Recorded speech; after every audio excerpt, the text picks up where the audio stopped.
전에 라이브를 못 봐가지고 재방송으로 봤는데요. 사연 보니까 여자가 정서적 의지를 하는 것 같던데 그런 상태가 좋아하는 상태랑 연관이 있나요? 그리고 여자가 정서적 의지를 하면 쉽게 못 헤어나오나요? 궁금하더라고요.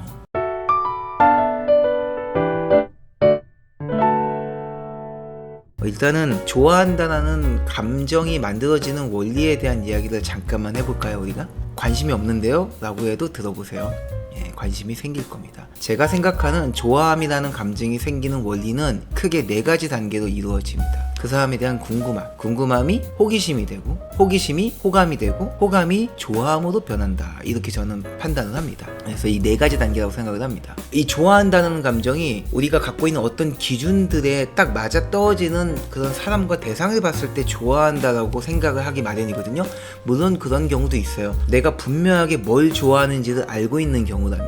예를 들면 이런 거죠. 나는 갤럭시 폴드 6를 갖고 싶어. 그 6가 갖고 있는 가벼운 경량화, 그리고 넓은 화면, 그리고 뭐 높은 CPU 뭐 등등이 있겠죠. 이런 것들에 대한 명확한 이유와 기준이 있어서 폴드 6를 보자마자 좋아한다는 생각이 확 들 거예요. 왜냐?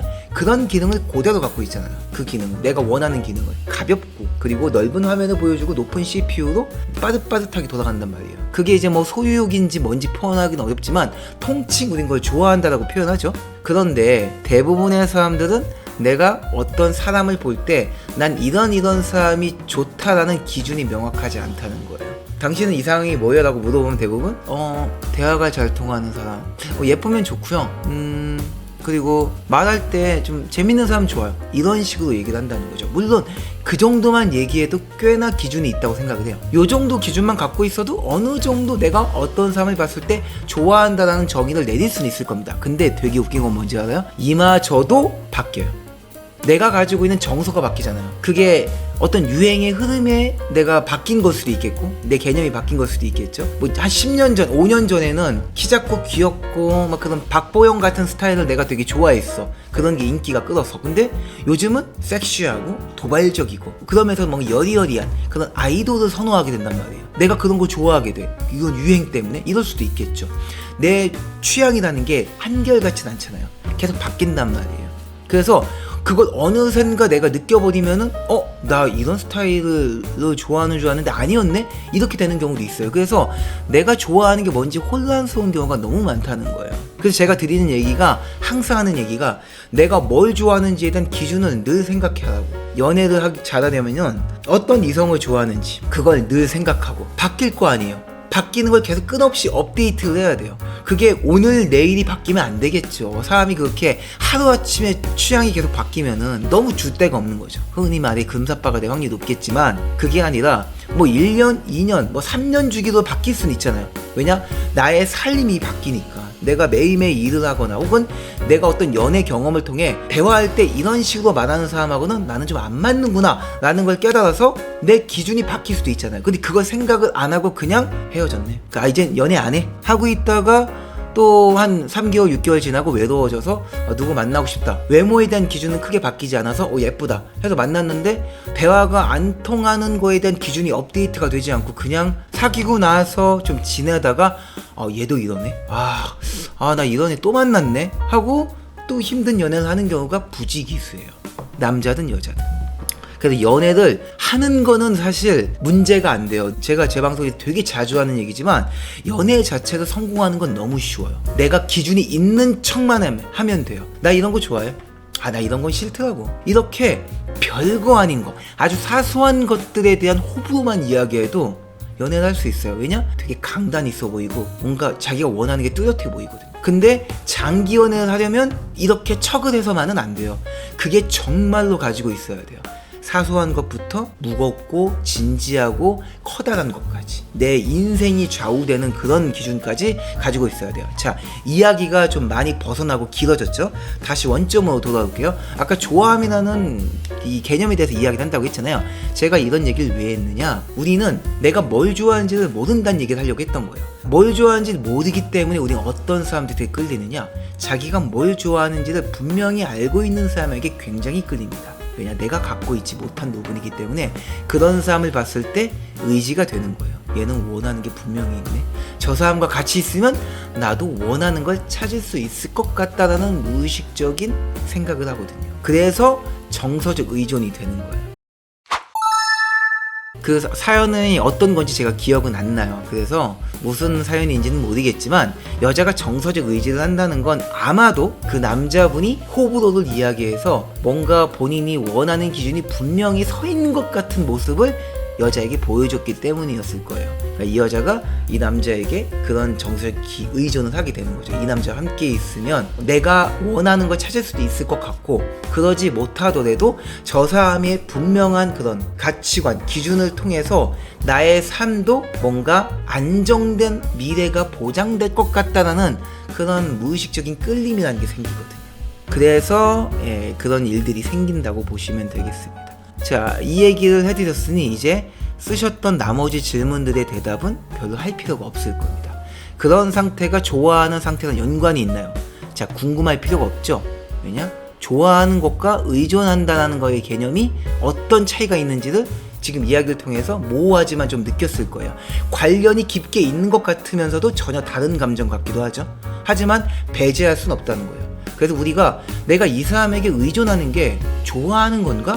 아니면 그냥 내가 좋아하는 게 없어서 좋아하는 게 분명한 사람에게 그냥 끌리고 있는 건가? 헷갈리죠. 근데 우리가 이걸 알 필요가 없어요. 그게 그렇게 중요한가요? 그러니까 어떤 사람이 나에게 그런 의존을 하고 있다면 내가 그게 중요한가요? 그런 것들이 중요하다고 생각한다면 우리가 그 사람의 감정을 그냥 의심하는 거잖아요. 너 나 좋아하는 거 맞아?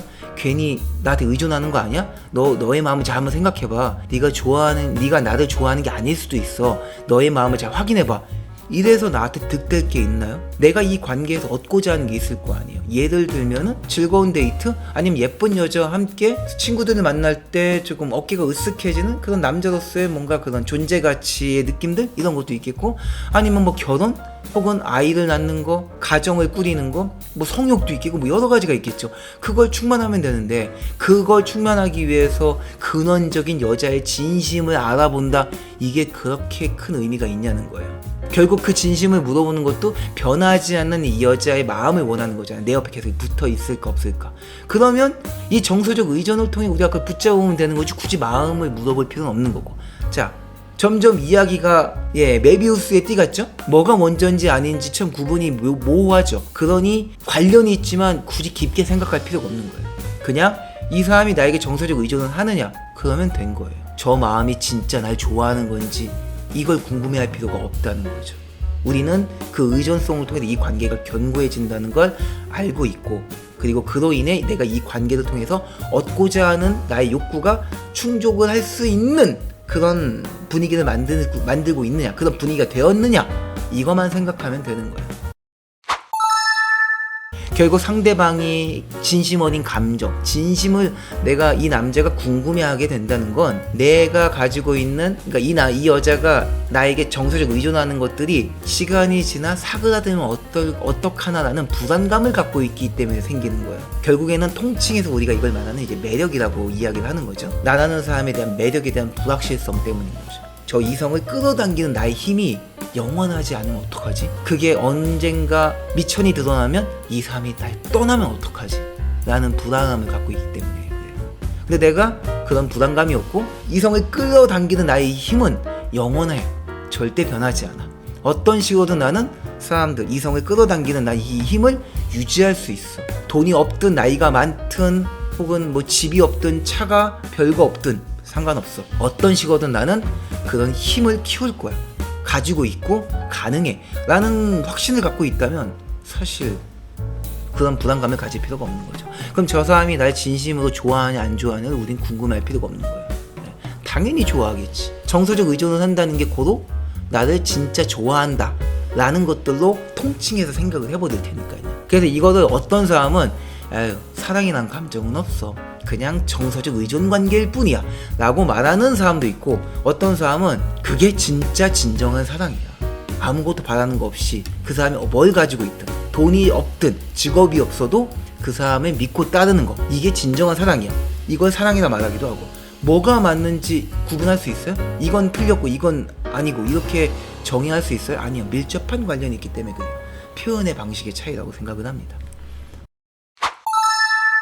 너무 근원적인 질문을 해주셨어요. 제가 이게 대답을 하면서 이거 되게 재미없는 주제거든요. 아무도 관심을 갖고 싶어 하지 않고 따분한 주제이기 때문에 물어보지도 않거든요. 근데 난 얘기하고 싶지만 말할 수가 없었어. 근데 질문을 해줬기 때문에 제가 신나서 얘기를 했습니다. 너무나 중요한 내용이고 이게 정말 핵심적인 얘기이기 때문에 알아야 된다고 생각을 해요. 이 개념을 깨닫고 이거를 인지하면요, 누가 날 좋아한다 안 좋아한다, 내가 누구를 좋아한다 얼만큼 더 좋아한다, 이런 것들에 대해서 궁금해하고 알려고 하고 탐구할 필요가 없는 거예요. 좋아한다라는 게 어떻게 보면 의존일 수도 있겠고, 의존을 한다는 게 그게 결국에는 좋아하는 걸 수도 있다, 이렇게 볼 수도 있으니까.